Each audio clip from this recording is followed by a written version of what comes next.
Let me show you. Check it out. Yeah!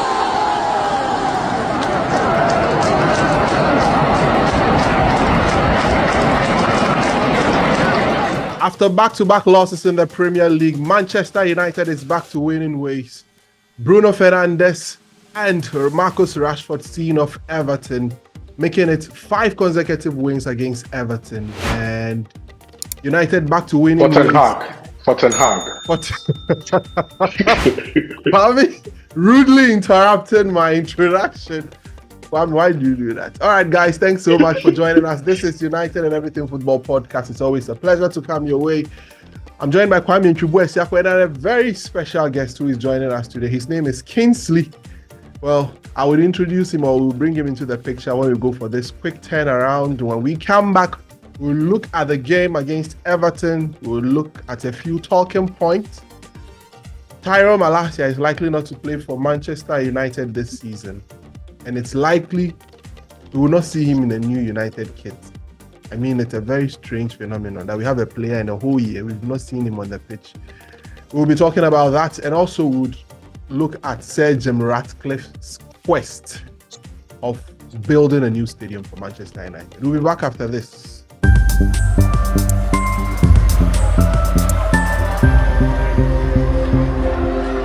We are back on United and Everything Football Podcast. We are joined by a very special guest, Kingsley. Kingsley is a very good friend of ours. We speak football together in a common WhatsApp group. Kingsley, it's great to have you on the podcast today. How are you doing, Kingsley? Oh, I'm doing very great. I mean, especially after a win, it feels kind of good. And I'm finally happy to be here. I mean, watching you guys, it's been amazing. So I'm happy to join you today. All right, great to have you here, Kingsley. Kwame, after you rudely interrupting our introduction, Kwame, how have you been? It's another win for us. Oh, we are back to winning ways. Yeah, it was crucial that we actually won our game today. That's the last league game we played before the international break, so it was good. It was very important. Every game is a final. We don't have any room for error. We are still reeling after that loss against Fulham. It seemed to have derailed us to an extent. So zero room for error. We had to win today. We just did a job. It was zero room for error. Every game is a final, but you've already lost 2 finals. That Fulham loss, I'm sure, is going to prove costly at some point. It was a major setback. The game against City, a lot of people felt that it's not a winnable game. I mean, given our form and the form of City and everything. But let me start with you, Kwame. What did you make of the game before we narrow down to some specific talking points? It was a very weird game, and it was a game of giveaways. I mean, we kept giving the ball away. We have to study the art of giveaways, written by Manchester United. It's a book that I'm sure we'll be putting out together. Kwame, why? What's the problem? We have gone over the problem a billion times. It depends on which school of thought you belong to or which side you belong to. I'm just telling you, these players aren't good enough. These players aren't good enough to play out of the back. You cannot teach old dogs new tricks. These guys will be good if we're playing a mid block or a deeper block. If you ask these boys, these old men at the back, to play out of the back, expansive football, this is exactly what's going to happen. The likes of Johnny Evans can't give you something new. Rafa Varane knows what he knows. Victor Lindelof, I don't know what he's doing at left back. We'll talk about the left back situation later. And then Dalot is the only person out of the back four who seems to miraculously have stayed fit the entire season and given us some form of consistency. We are playing with a back four that shouldn't be the back four of Manchester United. Shouldn't even be close. But that's all we have. And Andre Onana seems to have finally become a Manchester United player. In front of that back four, we had a midfield of Kobe Mainoo, Casemiro, another 31-year-old who can't stop giving the ball away. And Scott McTominay ahead of them. Bruno Fernandes played in a false 9 role, similar to the one that he played at City. And then you had our only forwards who can actually do something on the football pitch right now for us. That is Garnacho, who was absolutely fantastic today with his trickery, and he got us a couple of penalties that won us the game. Yeah. And Rashford on the left hand side. We played basketball again, but then again, I've told you as usual. Thank you very much. I've told you in the past, we would win most of the games against teams that we expect to win, but playing that way, but against teams that would offer some form of quality upfront, we may be found wanting. This was a typical sort of game that I used to refer to. Yeah. We played against an Everton side that has been poor the entire season. I can't remember the last time Everton won the game. In December. And I did conclude at the end of the game in December that they look like a team that finally, after 2-3 years of fighting relegation, could actually go down if they don't get their act together. And that's just the way we're bound to show quality at one end. They were bound to not show much at the other end. At the end of the day, it ended in the results that we all expected. A 2-0 win against a relegation-threatened, sorrowful, pitiful Everton side. Well, Nino, you've been very heavy on our approach play, the way you Man United to play football. What have you been expecting? I want to hear from you. What do you really expect from this side? Because it's clear that this team can't play to a certain style or a certain pattern. You guys know my stance already. But our viewers want to know your stance. Yes. True. I know for some reason today I was watching the game and I was not pissed. I didn't complain. It's as if I expected it, and then that's exactly what we saw. The result was kind of fair. As Kwame said, if we play this kind of game against relegation-threatening teams, we are surely going to win because the quality difference. But I'll still complain. There's a fundamental structural issue with this team. It doesn't matter the kind of injuries we have. I still expect us to be able to control a game of football against this kind of Everton side.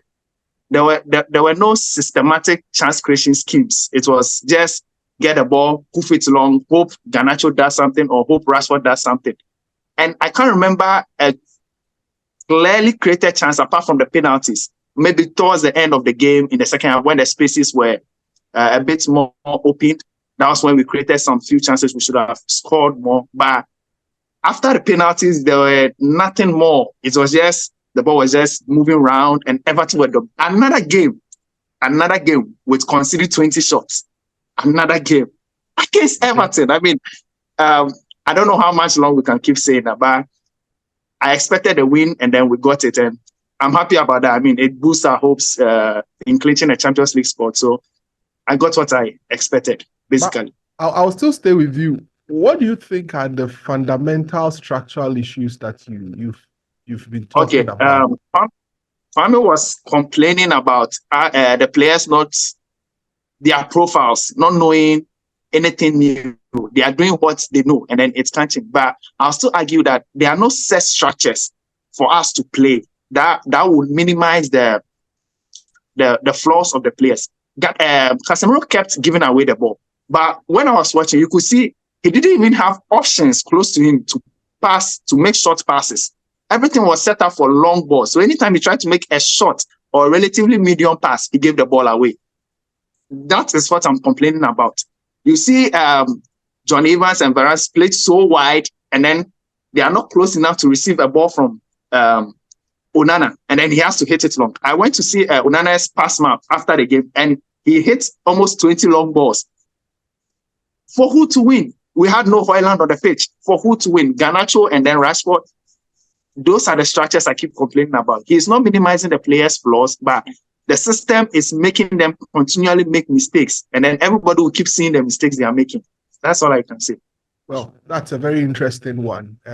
In terms of perhaps the arrangements on the pitch, the spacing in between the players. The positioning and everything of players to minimize what they have to do. I mean, put them in a structure that will not force them to commit those mistakes, even though they may not have the ability to play a certain kind of way, but put them in a structure that will box them and then eliminate those mistakes from their game. Well, that's an interesting one. I think that the conversation has been ongoing. I mean, in terms of this whole structure, this whole approach play, and um, I mean, for me, it's been very clear how we want to play, and given the quality we have on the pitch, we Yeah, just want to that's find. true. It's We it's just want to clear. find It's clear how spaces. we want to play. Yeah, yeah. I watched. I went to watch back a clip of, I think, is it a Fulham game? And Kobe Menu, who is one of our most calmest players in possession, Yeah. he always looks to play short passes. And for like 10 minutes of the game, every time he had the ball, he hit it long. Kobe Menu, he was hitting long ball. That's all I know. It's just what the coach wants us to It's the do. instruction. I think basically It's that's the instruction. Perhaps it's Yes. based on the proof about Kwame. I don't know if you get the point Nino is trying to make. Oh, I do get it. It's just that I've watched this game long enough. I've watched our game long enough to come to a conclusion that you need players with high level execution. See, let's take Lisandro Martinez in place of any of our centre backs today. Yeah. He's still playing those long balls, those in quotes dangerous through balls through the lines, but the execution would almost always be spot on. Yeah. These players are in positions of high risk. I say high risk in the sense that if they turn over the ball in the positions that they play, it most often would lead us to a very dangerous turnover. But if they're able to play around it, that is the whole thought process behind it. That if they're able to execute and play around it, it opens things up for us in the final third. That is the mindset. That is the idea. Yeah. But in doing this, you need players with high level execution. That's the difference. When you look at Dalot playing as an inside forward, as an inside inverted fullback, that's the terminology. They're always fancy terms now. You look at how he executes it. It's completely different from how any other fullback tries to execute it, apart from Luke Shaw, even to an extent. Yeah. So you're talking about certain qualities needed to be able to execute this to perfection. The likes of City and Arsenal that you see them execute this, it's because the players are actually doing their jobs. So you don't see, there are actually no flaws at the end of the day. If every player does the exact job that he's supposed to do to perfection, it's almost like everything then comes together. It becomes fluid. It becomes consistent. Our players can't execute it. One, when they try to execute it, they can do it for you in spells, but they can't consistently do it. At the end of the day, you can't change the color of their skin. They will show you who they actually are, which is simply they are not good enough. But Kwame, Johnny Evans, for the life of me, I can't understand how a professional player who has been playing football for far too long can't complete a simple pass. I mean, I was going to stick it in on Casemiro based on what you just said right now. Yeah, he made a very good assessment of it. Then you come. Okay. I watched Bruno just at the edge of the box give the ball away, look a player in the eye, and give the ball away. I watched. Those are unacceptable. Those are unacceptable. I agree with you. I watched Rafael Varane see his player very close to him and play the ball just behind him for the ball to go out for a throw-in. I mean, for the life of me, I don't get it. I totally I said it's like they made a bet to win how many times they were going to give the ball away. They disposed or like they lost possession.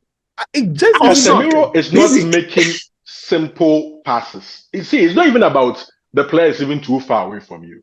Casemiro just sees the man you don't even know the type of pass he's trying to lay the ball in forward, play it too quickly. Sometimes it still comes down to profiles. Casemiro isn't that type of.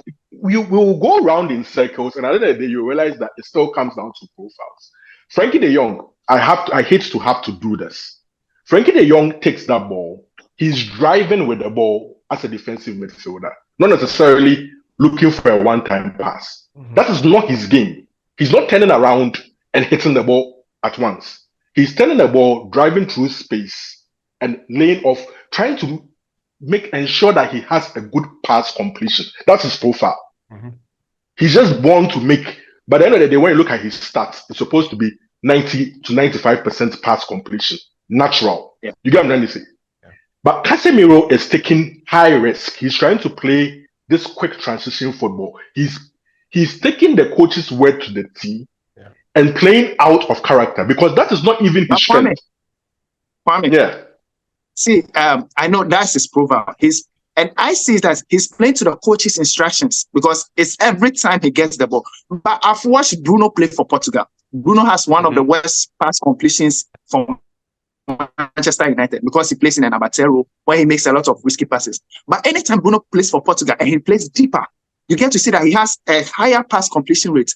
And all I'm saying is Casemiro may not be a Rodri. He won't ever be a Rodri. But a system asking him to play slower to a different tempo might minimize those risks. Listen, let me just answer your question, and then this will probably put everything to bed. Okay. Asking the coach to play a system means that asking him to play completely different from how he envisages Manchester United to play. What you are trying to say is, it means now I have to abandon this type of football that I want to imprint on Manchester United. What I have been told ever since I took the job to play, I can't play it because of the players that I have. So what it means is now abandon what you actually signed up for and play something completely different, as we did see in many stretches last season, to make up for the players' flaws. So at the end of the day, you ask yourself that if I'm just going to do everything based off, I need a result, I need a result, I need a result.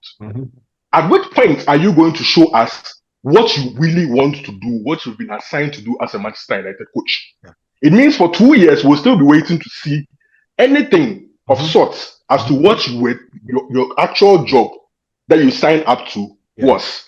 What I see this manager doing now is, last season was a burdening season. After 2 games, he abandoned what he was trying to do. What he was trying to do the first 2 games of last season is basically what he's done the entirety of this season. The difference is he hasn't gone back and go like, okay, there's some things going on which doesn't sort of. He feels he might have bought himself time last season, but this is the season to kick on.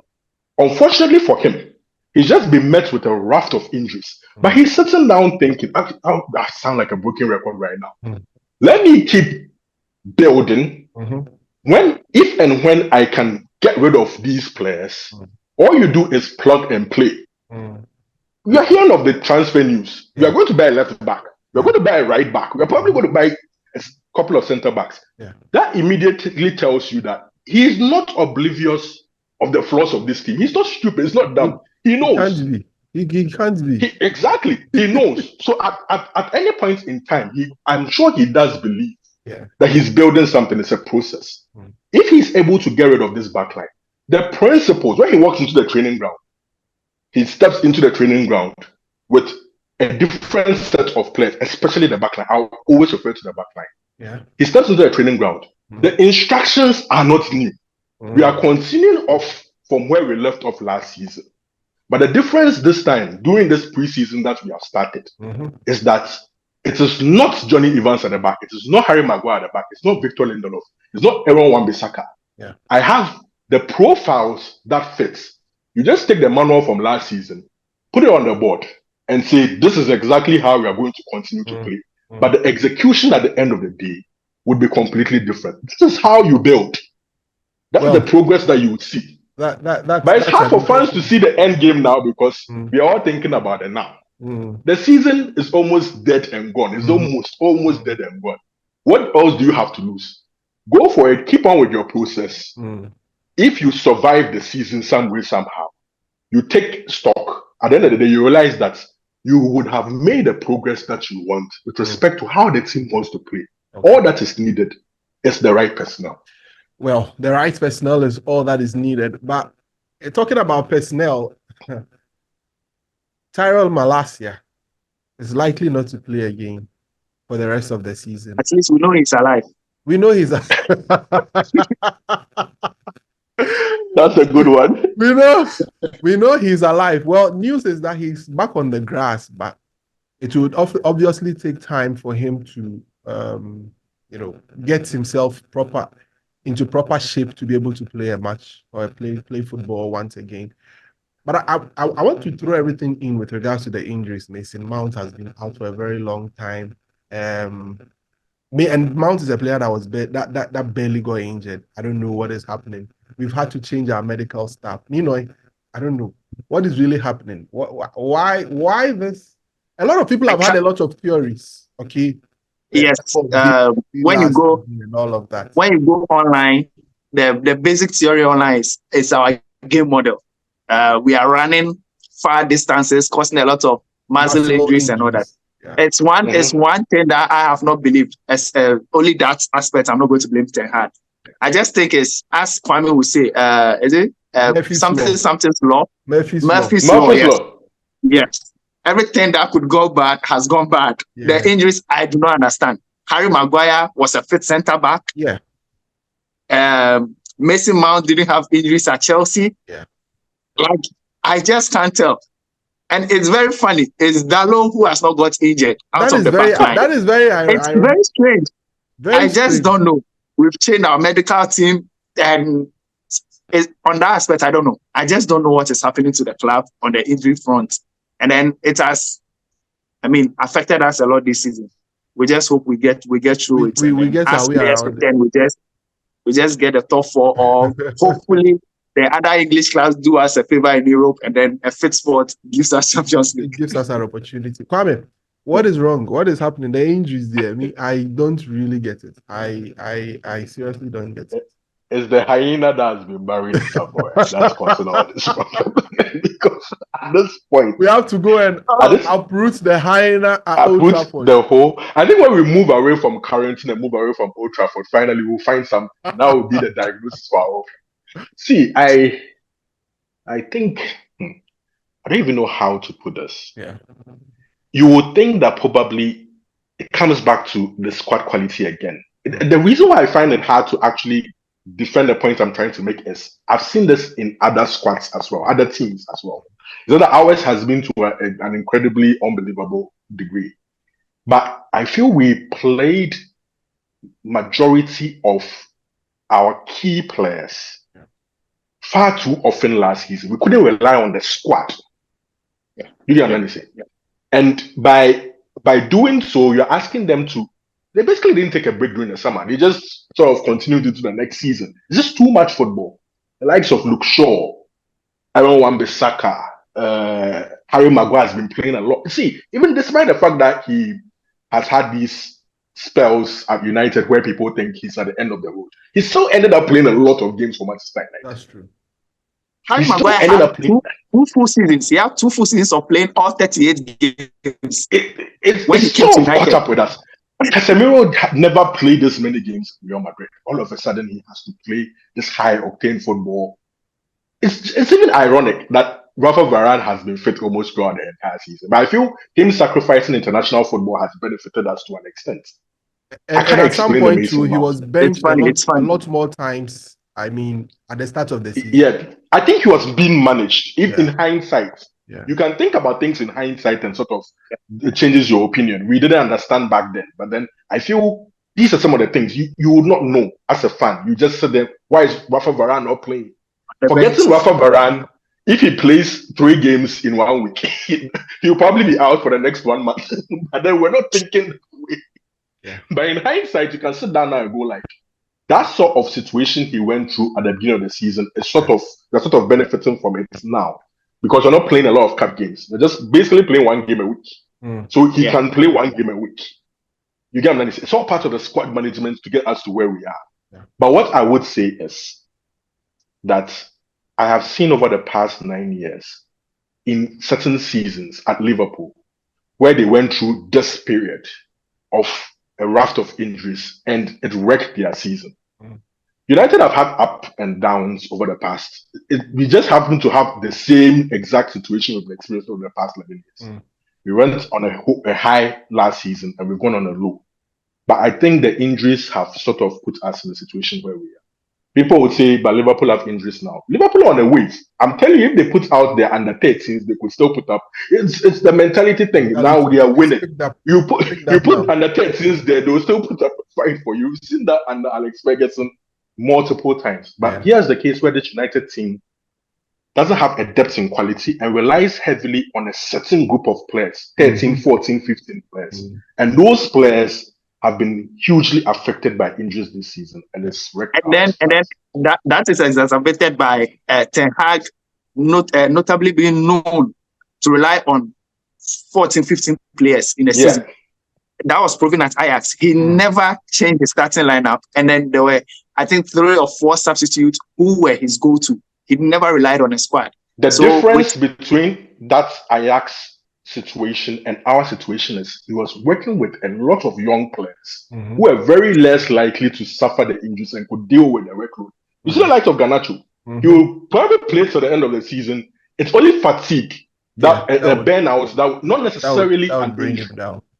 It's because he's young enough to do it. But then, unfortunately for us, our key players are 29, 30, 31, 32. One is even 36.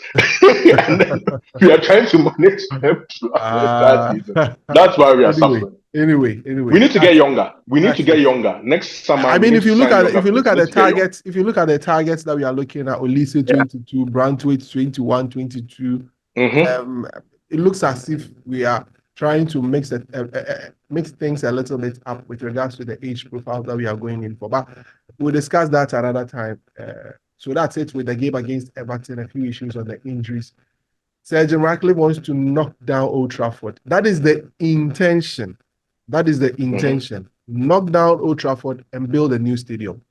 Now, because he has this intention, he has put together a task force to look at the feasibility of building a new stadium, looking at how it can, raise the standard or help befit Manchester United standards as a top club in the world, and also improve the economic and social status of Greater Manchester. And you look at the balance of people that he's put on this committee, Sam Cowie, Gary Neville, and a few other people that have come together to form. And if you know Sam Cowie is the man who led England or the Great Britain in the bid for the 2012 Olympic Games. Getting all of these people together. So Sir Jim Ratcliffe looks like a man in a hurry, and they've been given up to mid-year to, I think, getting close to the end of the year to submit a report as to how feasible it is for United to be able to put up a new stadium or otherwise. They are supposed to provide some justification whether it is possible for United to put up a new stadium. So that is the news. Guys, is it time for us to build a new stadium? Let me start with you, Ninoy. Is it time? Let me ask you first. Let me ask you this. Are you of the school of thought that we should just renovate or do patch? Old Trafford. You guys know me as a traditionalist. I've always said I want to visit Old Trafford, and then it will be knocked down before I get a chance to visit it. It's hurting me a lot. You're on the clock. You have to make that visit soon. So I belong to the school of thought where I necessarily don't want us to move from there, but we are in an age where economically, having a very good, a bigger and better furnished stadium brings in more revenue and then enhances the face of the club more. What it is now, I don't mind if it's broken down to be rebuilt, or we get a place closer to a land closer to the vicinity, still in that area. Yes, and then redevelop the whole estate to fit a stadium that is befitting of a club like us. Our Old Trafford still looks very old. In some way. We have to move. Or we have to move. Kwame, as for you, I know you want us to build a brand new stadium. You said to hell with the conservatives who are thinking that we should probably stay out. When we build a new one, they will be fine. Listen, there were a lot of debates prior to yesterday as to whether we should build Old Trafford new. But when Sir Jimmy Ratcliffe sort of came out yesterday with the idea that we are going to build a new stadium, it's end of story. It's not your money. Yeah. Somebody's going to build a stadium. No matter what you talk about, we are going to build it. No matter what you say, he's going to build a new stadium. And look, that's what I like about old rich men who don't have anything to lose. They make He it just comes out then go along with it and tells you his peace of mind. What else do you have to say? Do you have the money to build it, to renovate Old Trafford? No. It's. I don't want to go into the Greenwood situation, but I feel it will also be very similar. Yeah. He comes out with a decision, and whether you like it or not, as a fan sitting behind your screen or wherever you find yourself, or a visitor Old Trafford, at the end of the day, you're still going to end up accepting it. But that's the club's decision. Yeah. It just needs balls, guts, somebody who is straightforward, not. Oh, I need to deliberate over the issue. I need to sit with. That's just too. It's too much. Yeah. Just give us straightforward, clear plans and direction, and let us all fans just follow. But this Old Trafford thing, I think ultimately it's a regional sort of thing. If you're somebody who was born in Manchester, your whole family has been going to Old Trafford since God knows how long. You have this attachment towards the stadium. Yeah. People have put the ashes of their family members. It's been over 100 years since that edifice. Exactly. There, so it depends. But when you think about those of us who come from different parts of the world, if Old Trafford is knocked down tomorrow and a new stadium is built, we'll all be looking forward to going to the new Old Trafford. Exactly. We wouldn't really care about the Old Trafford. We'd just be looking forward to going to the new stadium. We don't really care that much. That's the fact. We don't really care that much. So for international fans, it's not a big deal. For local Manchester United fans, I totally understand where they're coming from. But we need to move on. We should host NFL matches. We should host all sorts of concerts. Wembley of the North, FA Cup final in the North. You know, it's a game changer. It's a game changer. All right. Okay, guys. This is how we end today's episode of our podcast, United and Everything Football. Thanks for joining us. As usual, remember to hit the subscribe button. We realize that a lot of you are watching, but you have not subscribed from our analytics. Please remember to hit the subscribe button and hit the notification bell after you've hit the subscribe button. It's so important to us. Kwame, Kingsley, thank you very much for joining us. United Today will continue in the course of the week, so remember to subscribe and watch all the updates that will be given to you on everything. It's great to have you here with us on United and Everything Football. We'll see you on the next episode. Have a great time.